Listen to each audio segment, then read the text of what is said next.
Alhamdulillah banget, bener-bener terbantu.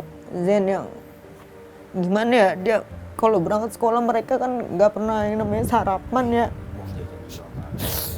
Uang jajan juga kadang saya kasih kalau lagi dapet orderan banyak ya, alhamdulillah bisa buat mereka jajan.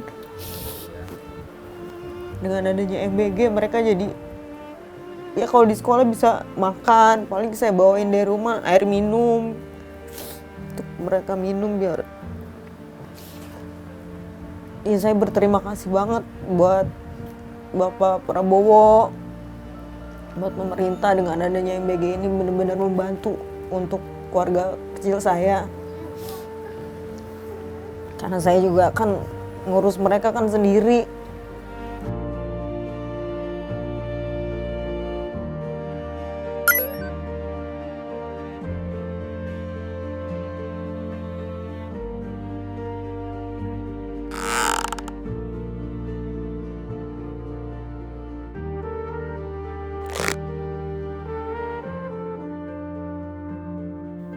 Kadang, apa yang tampak biasa di mata kita adalah harapan besar di tangan orang lain. Dalam hidup, kita tak bisa menyamakan langkah dan nasib. Yang terasa kecil bagi sebagian, bisa menjadi pegangan hidup bagi mereka yang tengah berjuang.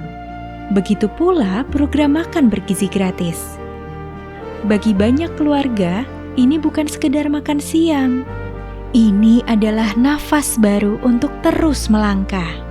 Dan kisah itu mengantarkan kita pada Zain, siswa kelas 1 SD Negeri 4 Ciganjur, Jakarta Selatan.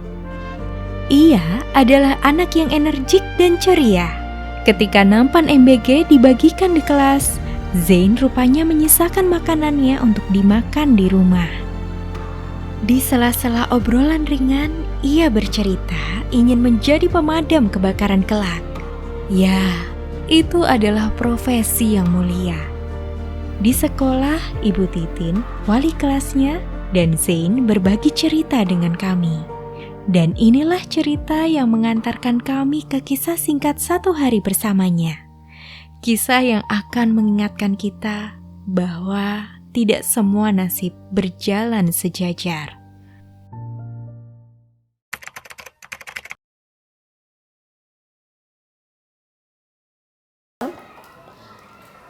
Di rumah belum sarapan, tapi kadang saya tanya juga siswa saya sebelum belajar kan kita biasanya ada percakapan untuk memulai awal pembelajaran ya. Sudah sarapan atau belum, menanyakan kabar, absen siswa yang hari ini masuk atau tidak gitu ya. Terus saya tanya siapa yang udah sarapan, siapa yang belum, saya tanya satu-satu. Kenapa tidak sarapan? Nggak biasa Bu, gitu. Bukan berarti di rumah tidak ada. Kadang mamanya juga bilang, udah saya buatin sarapan Bu, tapi memang anaknya tidak terbiasa gitu. Nah kebetulan kalau Zen ini pernah satu kali kejadian, karena masnya sudah tahu kondisi rumah ya. Tadinya ibunya kan bekerja, sekarang kan tidak bekerja, single parent. Terus mungkin bantuan cuma dari orang tua ya sekarang gitu. Nah satu hari ada di mana saya ngelihat dia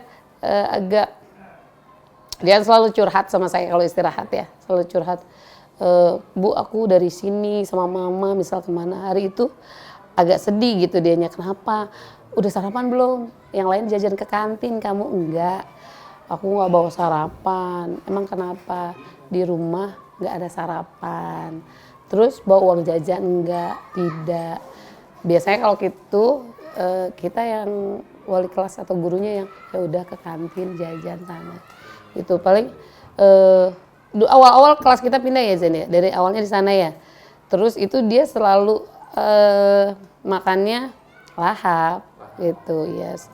Sekarang MBG-nya kalau dibawa pulang, kadang saya suruh bawa ompreng aja Mas, karena temennya ada yang temannya itu, Bu aku nggak mau, kan ada anak yang memang seperti itu, aku nggak mau sayur lah atau apa, Bu MBG-nya aku kasih Zen aja gitu. Jadi MBG-nya kadang saya berikan ke Zen. Iya ada yang iya dibawa pulang. Kadang kan anak udah mepet sama pulang ya, kadang saya suka kalau saya kasih makan anak dulu, Terus kita lanjut belajar lagi suka fokusnya suka itu kan, suka kurang fokus kalau anak kelas 1 gitu.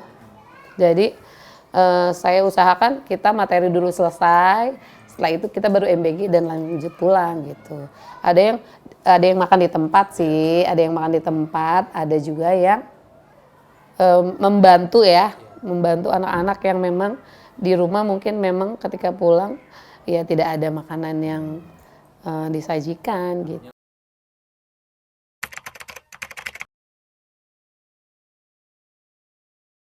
Iya, kalau memang secara manfaat seperti yang untuk anak yang memang membutuhkan itu bermanfaat ya Mas. Menurut saya itu bermanfaat.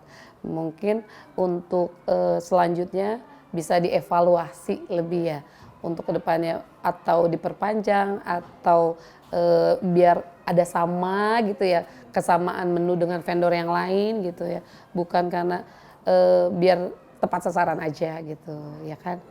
Kadang ada yang saya lihat itu mungkin di sekolah yang memang menengah ke atas kan memang nggak harus jadi sasaran MBG ya gitu, lebih yang mungkin sekolah-sekolah yang di kumuh dan miskin di wilayahnya ya, gitu yang memang peruntukan pasti sangat bermanfaat gitu ya. Iya, seperti ini aja contohnya ya bermanfaat ya untuk Zen gitu, karena memang sarapan aja belum gitu, kadang dari rumah aja memang belum sarapan tapi tetap semangat sekolah. Terus mereka antusias sih ketika Bu Titin mobil MBG udah datang, MBG-nya udah datang gitu. Dari penuturan Ibu Titin, kita mendapatkan sedikit banyak gambaran bahwa MBG tampak begitu nyata manfaatnya. Seperti bagi Zain dan jutaan anak lainnya di luar sana. Pukul 10:15 jam pulang pun tiba. Siang itu Zain dijemput oleh ibunya bersama dengan adiknya. Sesampainya di rumah, Zain berganti baju dan memakan bekal MBG yang ia terima. Aktivitas Zain dan ibunya membawa kita ke perbincangan yang membuka mata.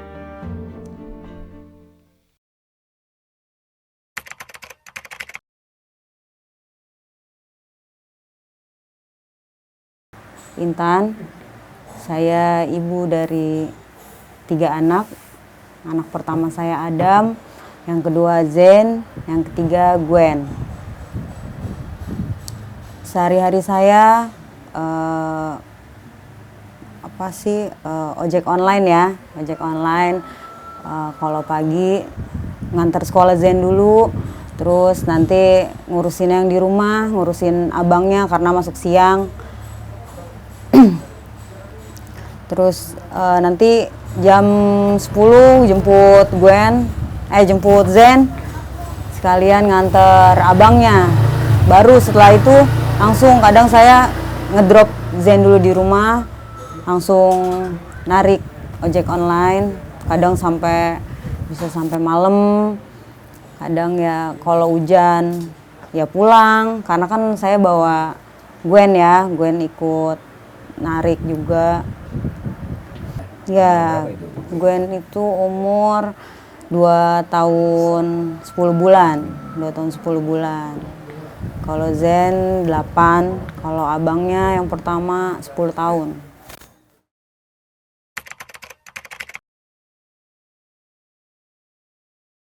Kalau sehari ya, nggak nentu sih ya. Kalau paling dikit banget pernah saya dapat cuma 1 orderan itu 9.600. 9.600 itu untuk Ya. hari itu ya.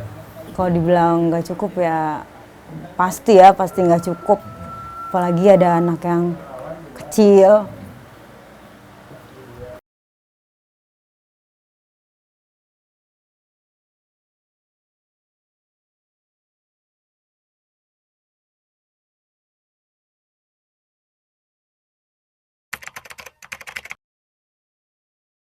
Kalau misalnya dibilang membantu, sangat membantu ya,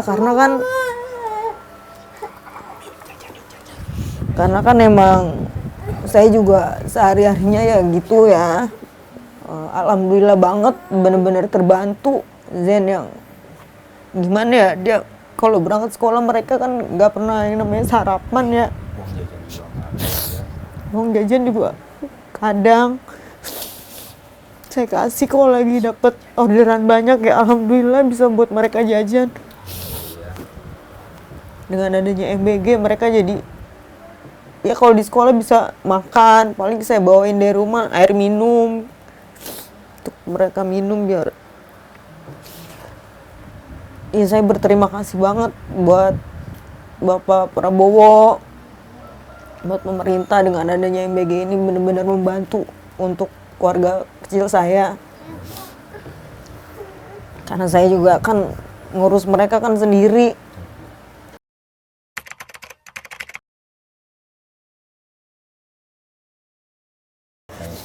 Ya kadang ya kalau saya lagi narik pasti pikiran saya ke mereka berdua, kan saya di jalan berdua nih sama Gwen, mereka di rumah.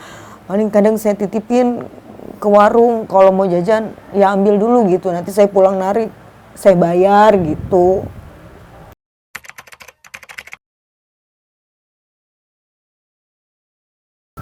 Saya pernah, karena emang ekonomi cuman ya gimana sih, berkecukupan aja ya, kadang cukup kadang enggak gitu. Pernah kita pengen, waktu itu pernah pengen masak pun sampai beras aja nggak ada,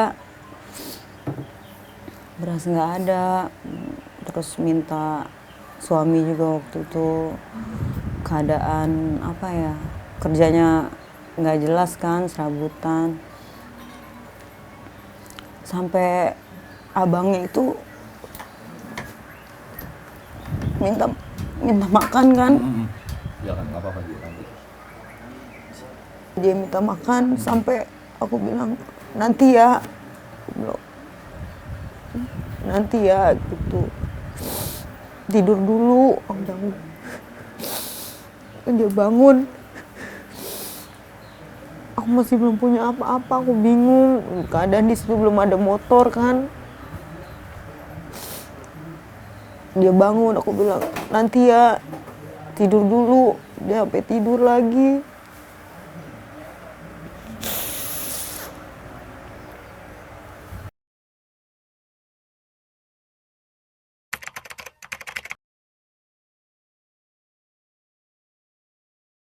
Adanya MBG ini yang anak-anak yang nggak sarapan di rumah, jadi mereka bisa makan di sekolah yang biasanya mereka anak-anak aku ini makan kadang sore.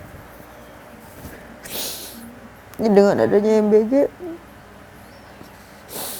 mereka di sekolah bisa makan, dapat makan. Kadang dibawa pulang sama dia.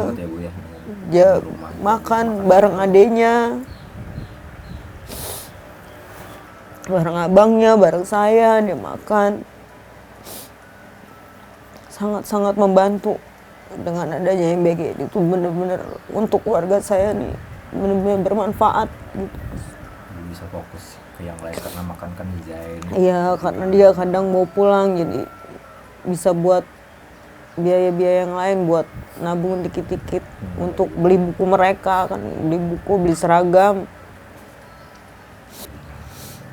Makanya saya selalu berharap anak-anak saya ini bisa, satu harapan saya bisa bermanfaat untuk orang lain, udah gitu. Dia jadi anak yang berguna. Iya, karena saya kan gimana ya, saya kadang merasa gagal gitu jadi orang tua, nggak bisa ngasih yang terbaik buat anak-anak gitu. Mereka yang masih kecil-kecil kan pasti butuh gizi, butuh makan yang baik. Kadang saya belum bisa gitu ngasih mereka gizi yang baik, ngasih mereka kehidupan yang layak. MBG ini alhamdulillah gizi anak-anak bisa terbantu, dan mereka pun bisa makan yang enak lah dibilangnya gitu ya, enak lah bergizi gitu, membantu, benar-benar membantu sekali.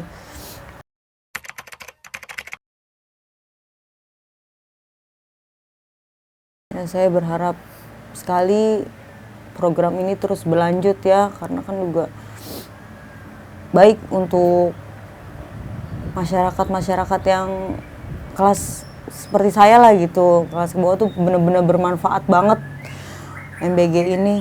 Sampaikan untuk Zain, semoga ini makan yang sehat seperti itu. Silakan. Sebelumnya saya sangat minta maaf sama anak-anak saya karena belum bisa mengasih mereka yang terbaik, belum bisa memberikan kehidupan yang layak.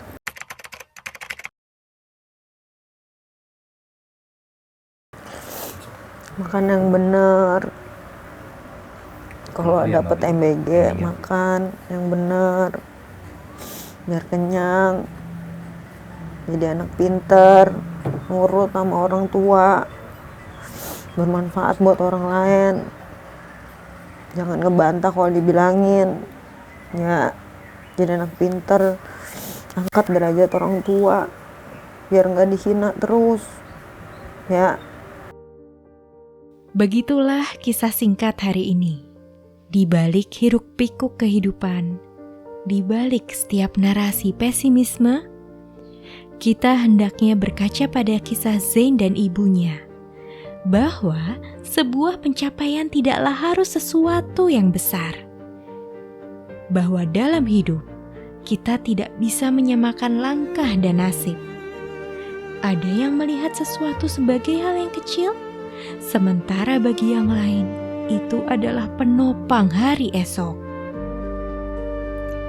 MBG mungkin tampak biasa, tapi bagi jutaan keluarga di luar sana, program ini adalah kesempatan untuk tumbuh lebih layak.